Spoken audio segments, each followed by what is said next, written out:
Hello everyone. आज की video में हम बात करेंगे बुक रिकमेंडेशन सिस्टम के बारे में, जिसको हमने स्ट्रीमलेट की हेल्प से बनाया है। और बेसिक जो कोड था इसका, जैसे नमपाई पांडास और जो भी हम डाटा फाइल्स का यूज़ कर रहे हैं, वो सब हमने इसमें डिस्कस किया है कि वो सब हम कैसे इस्तेमाल कर रहे हैं और उसकी हेल्प से हम कैसे अपना प्रोजेक्ट बना पा रहे हैं। तो ये बेसिक आउटपुट है हमारे कोड की एंड में जो हमारे पास आएगी। ये हमारे पास बेसिक होम पेज है, जहाँ पर हमारे पास बुक रिकमेंडेशन सिस्टम की शेप, इंफॉर्मेशन, कितनी वैल्यूज़ थी, मिसिंग कितनी वैल्यूज़ हैं, और क्लीन डाटा करके हमारे पास कौन सा डाटा आ रहा है, ये बेसिक उसकी इंफॉर्मेशन है। हमारे पास 3 CSV फाइल्स हमने यूज़ की हैं। बुक यूज़र रेटिंग, जैसे आप देख सकते हो, बुक वाली पहली थी, ये यूज़र है। स्ट्रीमलिट का एक डिसएडवांटेज ये होता है, ये स्लोअर होता है as compared to another framework such as flask.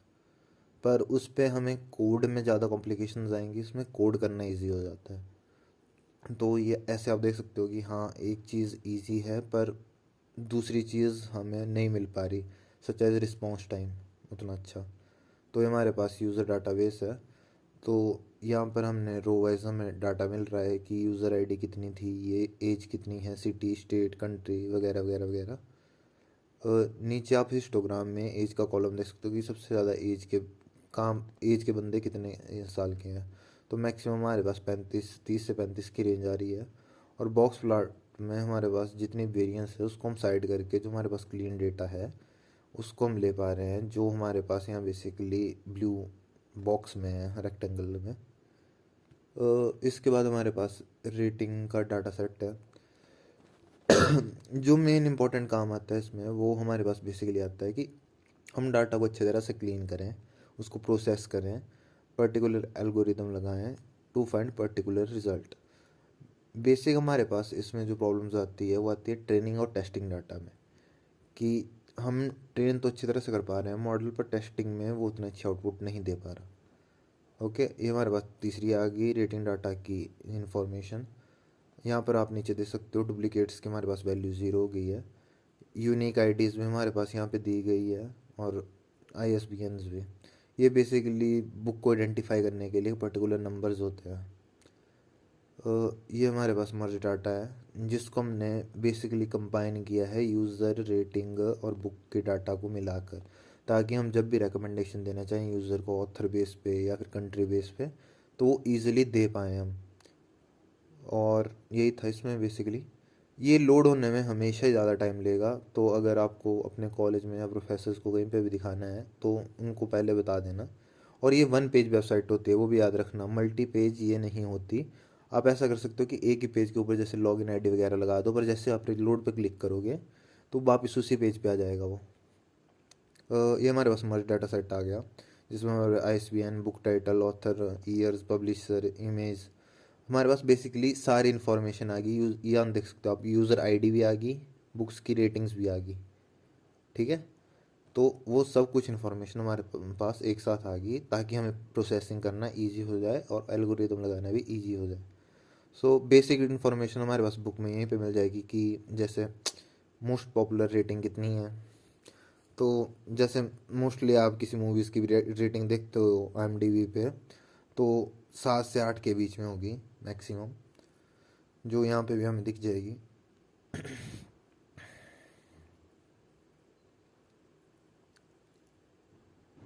ये आ गई हमारे पास रेटिंग। सबसे ज़्यादा हमारे पास 8 रेटिंग है, उसके बाद 7 है, उसके बाद 10, 9, जो भी हमारे पास होगी अकॉर्डिंग टू द डाटाबेस। इसमें हमने CSV फाइल्स का यूज़ किया है, तो वो ध्यान में रखना।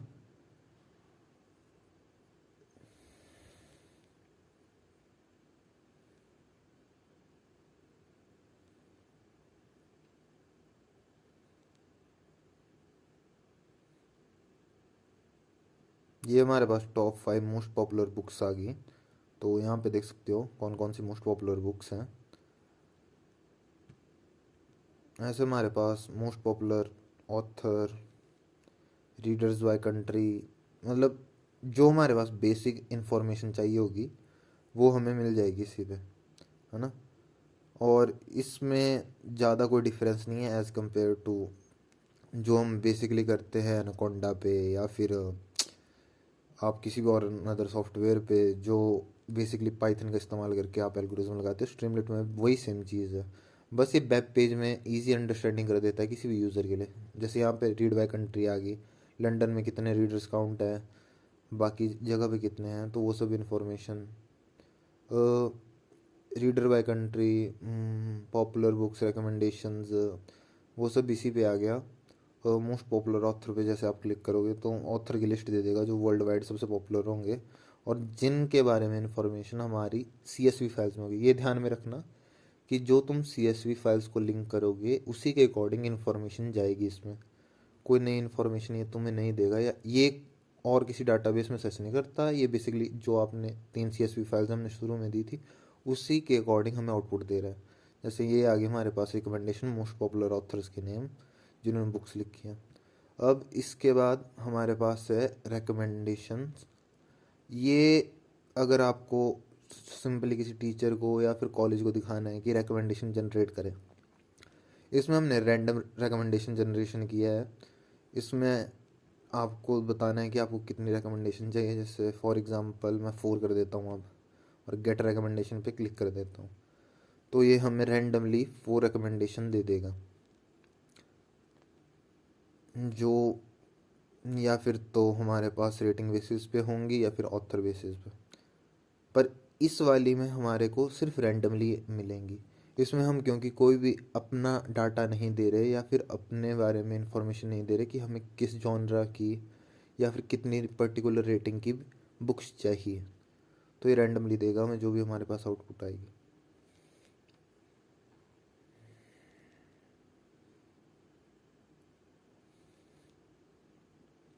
ये आ गई हमारे पास बुक्स, 4 बुक्स बोली थी हमने, तो ये 4 पॉपुलर बुक्स आ गई, देख सकते हो। इसके बाद हमने एक और रिकमेंडेशन सिस्टम बनाया है जो होगा हमारा कंट्री बेस पे।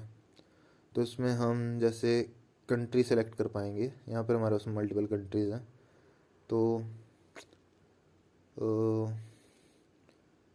Australia 3 recommendation. अब ये हमें ऑस्ट्रेलिया में जो सबसे पॉपुलर 3 बुक्स होंगी उसकी रिकमेंडेशन दे देगा basis on the rating and the user satisfaction. जो भी हमारे पास इंफॉर्मेशन होगी CSV फाइल्स में उसके बेसिस पे।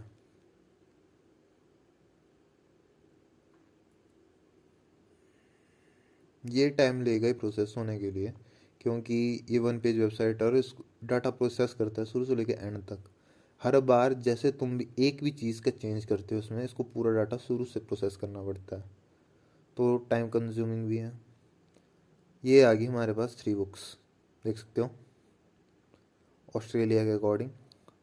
अगर हम यहाँ पे चेंज करेंगे, जैसे कनाडा कर दिया हमने और गेट रिकमेंडेशन की, तो ये हमें डिफरेंट बुक्स बताएगा उस कंट्री के अकॉर्डिंग।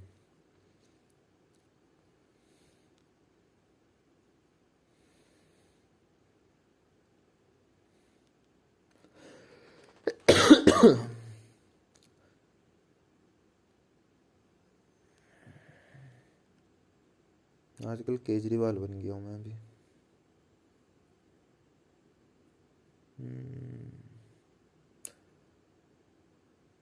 टाइम में कुछ ज़्यादा ले रहा है, पर ये टाइम इस वजह से भी ज़्यादा ले सकता है क्योंकि डाटा हमारे पास उस सब्जेक्ट से रिलेटेड या फिर तो वास्ट मेजोरिटी में हो या फिर बहुत ही कम। ये आ गई हमारे पास 3 बुक्स कनाडा के अकॉर्डिंग। उसके बाद जो अनदर रिकमेंडेशन सिस्टम बनाया हमने, वो बनाया हमने ऑथर बेसिस पे। जैसे तुम पर्टिकुलर किसी ऑथर की बुक का टाइटल दो, फिर रिकमेंडेशन बताओ कितनी चाहिए, फिर गेट रिकमेंडेशन पे क्लिक करो। जैसे अभी हम इस बुक का नेम ले लेते हैं, अब मुझे इसके अकॉर्डिंग एक रिकमेंडेशन चाहिए। ओके, तो ये हमें इंफॉर्मेशन देगा उस ऑथर की कि उस बुक का ऑथर कौन है, फिर उसका अगर कोई और वर्क होगा उस बुक से रिलेटेड, जैसे वॉल्यूम्स होते हैं हमारे पास बुक के, वॉल्यूम 1, वॉल्यूम 2, वॉल्यूम 3, जैसे टोक्यो गोल का है या फिर किसी पॉपुलर बुक के होते हैं, हैरी पॉटर का देख लो, वैसे उन वॉल्यूम्स की रिकमेंडेशन दे देगा। या फिर कोई और बुक लिखी उस ऑथर ने उसकी रिकमेंडेशन देगा। अगर उसके पास ये दोनों ही नहीं है तो उसके बाद वो हमें उस जॉनरा से रिलेटेड बुक्स देगा। अगर उस जॉनरा में भी हमारे पास कम इन्फॉर्मेशन है तो वो एंड में रेटिंग बेसिस पे आ जाएगा, जैसे हायरार्की सिस्टम समझ लो। तो ये अभी सर्च कर रहा है कि इसका ऑथर कौन था, फिर उसके बाद वो वापस उसके वर्क को सर्च करेगा कि उसने और किस किस बुक पे काम किया या फिर इसके और वॉल्यूम्स है या नहीं। तो ये सबसे ज़्यादा टाइम लेगा। सबसे कम टाइम हमारे पास लिया जाएगा जो भी लेगा वो लेगा रिकमेंडेशन सिस्टम। इस बुक के रिलेटेड हमारे पास कोई रिकमेंडेशन नहीं क्योंकि इस ऑथर की यही इकलौती बुक थी। तो अगर हम किसी और बुक को देखें, जैसे इसको देखें,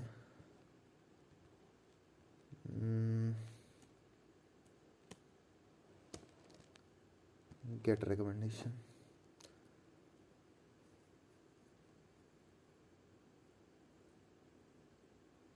नो रिकमेंडेशन मैंने इसलिए डाला क्योंकि हमारे पास बहुत बहुत सारे ऑथर्स या बुक्स ऐसी हैं जिनका मोस्टली हमारे पास डाटाबेस नहीं है। मैंने एक small subset of data use किया है, वरना स्ट्रीमलीट में और ज़्यादा टाइम लेता है प्रोसेस करने के लिए। तो अभी हम देखते हैं इसका आउटपुट आती है या नहीं।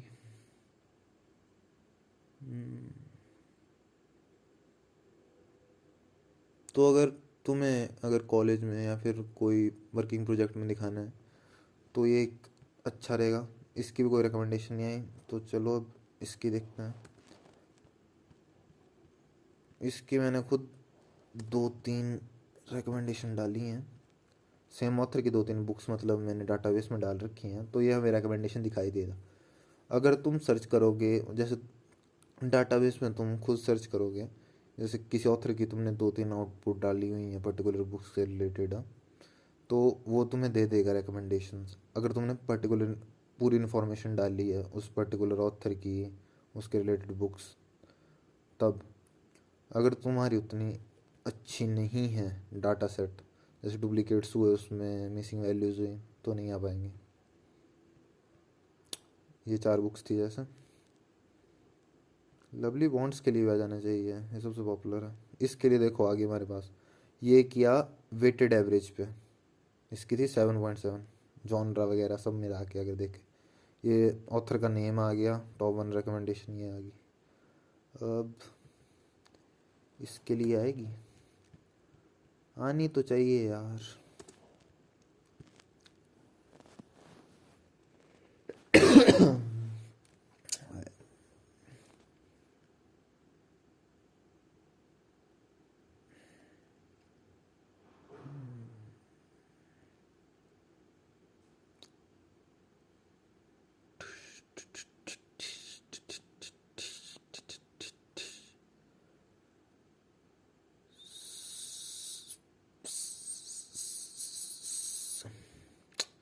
यार टाइम बहुत लेता है कसम से, अगर तुम प्रोफेसर को दिखाने जाओगे ना वो गालियाँ दे देगा तुम्हें।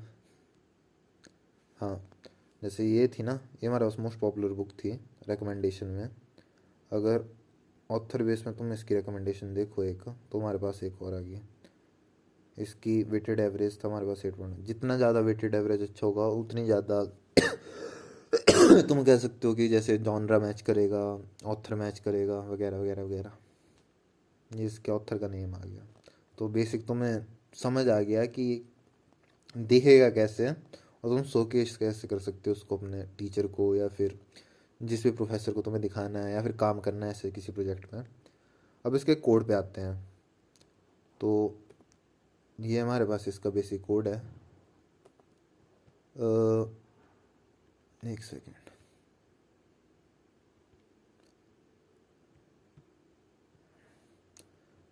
सबसे पहले तुम होम वाले फाइल पे चले जाओ। तो ये हमारे पास होम py फाइल है। तो हमने इंपोर्ट किया बेसिक लाइब्रेरी जितनी भी होती है हमारे पास, जो डाटा साइंटिस्ट यूज़ करते हैं या फिर एआई में यूज़ होती हैं to clean the data, arrange, import, remove duplicates, null values, वो सब के लिए। और मैटप्लॉटलिब बेसिकली होता है शो केस करने के लिए हमारे पास ग्राफ्स को प्लॉट करता है, ग्राफ्स को, जैसे बार हो गया, बबल हो गया, फिर फ्लो हो गया, स्कैटर हो गया, डिफरेंट ग्राफ्स होते हैं, डिफरेंट टाइप्स के ग्राफ्स होते हैं, उनको प्लॉट करने में database values of basis on the x and y value से प्लॉट कर देता है। एक्स एंड वाई वैल्यूज़ की जगह इसमें हमारे पास जो भी CSV फाइल में डाटाबेस होगा उसके बेस पे प्लॉट करेगा। तो अगर तुम्हें इसमें अपनी कोई CSV फाइल देनी है और उसके बेसिस पे तुम्हें चेंजेस करने हैं, तो सबसे पहले जब हम लोड करते हैं यहाँ पे डाटा, जैसे मैंने यहाँ पे बुक फाइल डाली है, तो उस बुक फाइल का पाथ होगा यहाँ पे। तो ये पाथ मेरे सिस्टम के अकॉर्डिंग है कि मेरी CSV फाइल्स कहाँ पे है, यहाँ पे ध्यान देना। जैसे यहाँ पे ना बुक डॉट CSV फाइल्स मेरी है user dash dash dash dash, जहाँ पे भी, ऐसे तुम्हें भी अपनी फाइल्स की पर्टिकुलर पाथ देना पड़ेगा जहाँ पे तुम रखोगे उन फाइल्स को। जैसे इसी कोड को अगर तुम, मैं गिटहब का लिंक दे दूंगा डिस्क्रिप्शन में, अगर तुम वहाँ से इसको डाउनलोड करोगे तो ये तुम्हारा चेंज होगा अकॉर्डिंग टू योर सिस्टम। इसको कैसे डालना है, जो तुम्हारे सिस्टम में होगा, सिंपली फाइल मैनेजर पे जाओ, वहाँ से जिस भी फोल्डर में तुम्हारा होगा ऊपर, जैसे फॉर एग्जांपल ये है हमारे पास, तो यहाँ पे अगर मेरे को यहाँ का पाथ फाइंड आउट करना है तो ये आ गया। इसको बेसिकली कॉपी करके तुम पेस्ट कर देना, ठीक है, यहाँ पे। और ये पांडास का यूज़ किया हमने रीड करने के लिए इन CSV फाइल्स को। ये नीचे वाला कोड पर्टिकुलर मेरी फाइल्स के लिए, तो उतना कुछ समझाने की तुम्हें ज़रूरत नहीं है। और इसमें बेसिकली हम फाइंड आउट कर रहे हैं रिकमेंडेशन सिस्टम को। उसके लिए हम डाटा क्लीन कर रहे हैं, प्रोसेस कर रहे हैं, डुप्लीकेट्स को, नल वैल्यूज़ को, सबको रिमूव कर रहे हैं। ये हमारे पास ऑप्शंस आ गई स्ट्रीमलीट के जो साइड में बार आता है ना, वहाँ पे दिखाने के लिए कि कौन कौन से डिफरेंट ऑप्शंस हैं, उसके अकॉर्डिंग हमारे पास डाटा आ जाएगा। इफ़ एल्स स्टेटमेंट का मैंने यूज़ किया है, तो सबसे पहले जैसे बुक डाटा आया, तो उसके बाद हमारे पास स्ट्रक्चर क्या आएगा, ग्राफ क्या आएगा, प्लॉट्स क्या आएंगे, वो सब यहाँ पे है। एज इफ़ का यूज़ कर करके मैंने सब कुछ वहाँ पे प्लॉट किया है। यहाँ पे देख सकते हो प्लॉट का साइज़, बॉक्स प्लॉट वगैरह वगैरह वगैरह। ऐसे इफ़ एल्स का इस्तेमाल कर करके मैंने सारे प्लॉट किए हैं। एक इजी वे हो जाता है हमारे को शोकेस करने के लिए किसी नॉर्मल ऑडियंस को कि हमारा वर्क कैसे काम कर रहा है। और कोड भी तुम्हें ईजिली हो जाता है लिखने के लिए और समझने के लिए। तुम्हें यहाँ पे जैसे IML फाइल्स नहीं बनानी पड़ती पर्टिकुलर रिकमेंडेशन सिस्टम के लिए, वो तुम्हें फ्लास्क में बनानी पड़ेंगी। वो क्या होती हैं वो किसी और वीडियो में डिस्कस करेंगे। एंड में हम सिंपली रन कर देते हैं इस फाइल को। अब जैसे होम वाली फाइल है ना, अगर हमें इसे रन करना है तो ये मैंने पहले टर्मिनल पे गया। सबसे पहले हमें इंस्टॉल करना पड़ेगा स्ट्रीमलीट, तो उसके लिए यूज़ करेंगे हम पिप इंस्टॉल स्ट्रीमलीट। उसके बाद जितनी भी फाइल्स होंगी हमारे पास वो डाउनलोड हो जाएंगी। यहाँ पे रुको एक सेकेंड, तो मैं दिखाता हूँ। हाँ, ये सारी फाइल्स जैसे देख सकते हो ना, ये सारे पैकेजेस, ये सब इंस्टॉल हो गए, पिलो वगैरह, नमपाई वगैरह सब। ओके, फिर इसके बाद तुम्हें रन करनी पड़ेगी हमारी स्ट्रीमलीट फाइल, बेसिकली पाइथन फाइल। तो हमारे पास home.py है ना, उसको रन करने के लिए हम लिखेंगे स्ट्रीमलीट रन होम py। उसके बाद हमारे पास दो आ जाएंगे हमारे पास links, local URL, network URL। Local पे तुम अगर क्लिक करोगे तो वो तुम्हें रन करके दे देगा तुम्हारे सिस्टम होस्ट पे, जो भी तुम्हारा सिस्टम का IP होगी, ये वाली, ये देखो, इस पर तुम्हें रन करके दे देगा वो फाइल का जितना भी कंटेंट होगा तुम्हारा।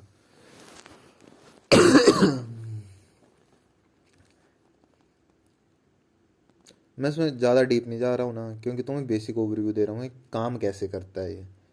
अगर तुम्हें कोड ही करना सीखना है ना, तो वो तुम्हें जैसे ChatGPT पे तुम सर्च मारोगे ना किसी फाइल से रिलेटेड, वो वहाँ पे तुम्हें बता देगा।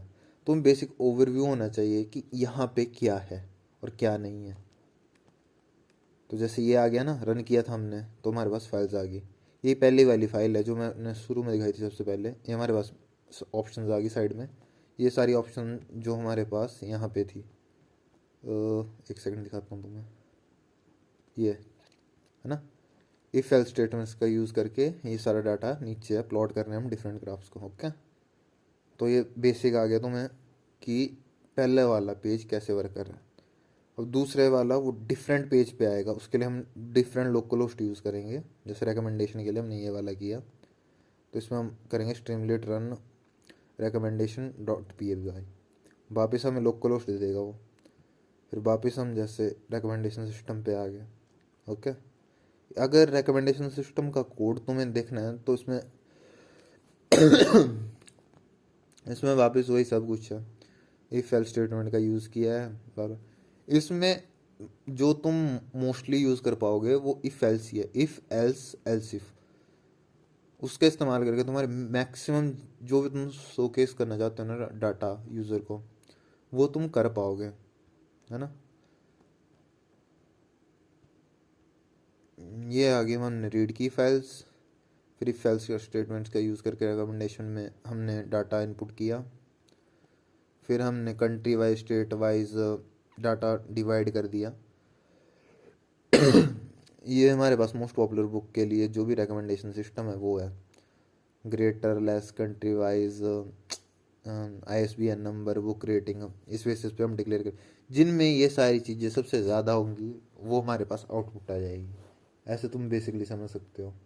ओके, ये स्ट्रीमलेट UI है भाई, दिखेगा कैसे, और यहाँ पे जैसे फ़ॉन्ट का साइज़ वगैरह वगैरह बेसिकली HTML कोड की तरह होता है, बस थोड़ा डिफरेंट होता है, समझ लो थोड़ा कॉम्प्लेक्स होता है, कॉम्प्लेक्स इन द सेंस कि तुमने सिर्फ वर्क नहीं किया होता उस हिसाब से। ओके, ये वापस आ गई, जैसे इफ एल्स स्टेटमेंट की वैल्यू बुक की आइडेंटिफाई करेगा टोटल पॉपुलेशन, फिर उसमें से बुक की इमेज वगैरह जो हमें दिखानी होगी वहाँ पे वो दिखाएगा। रिकमेंडेशन सिस्टम ऊपर ही बन गया था जो ये पॉपुलर वाला, ठीक है। मैंने साइड में कमेंट्स भी डाले हैं ना, अगर तुम्हें कुछ समझ ना होगा तो तुम इजीली समझ पाओगे। एंड में हम यहाँ पे जैसे ये बुक की इन्फॉर्मेशन है ना, जो हमारा फैच करेगा CSV फाइल से ही और शोकेस कर देगा तुम्हें रिकमेंडेशन सिस्टम है। जैसे ये नेम आ गया, ISBN नंबर आ गया, ऑथर आ गया, ईयर ऑफ पब्लिश, ये कोड यहाँ पे किया है, ऑथर, ईयर ऑफ पब्लिश वगैरह वगैरह वगैरह, ठीक है।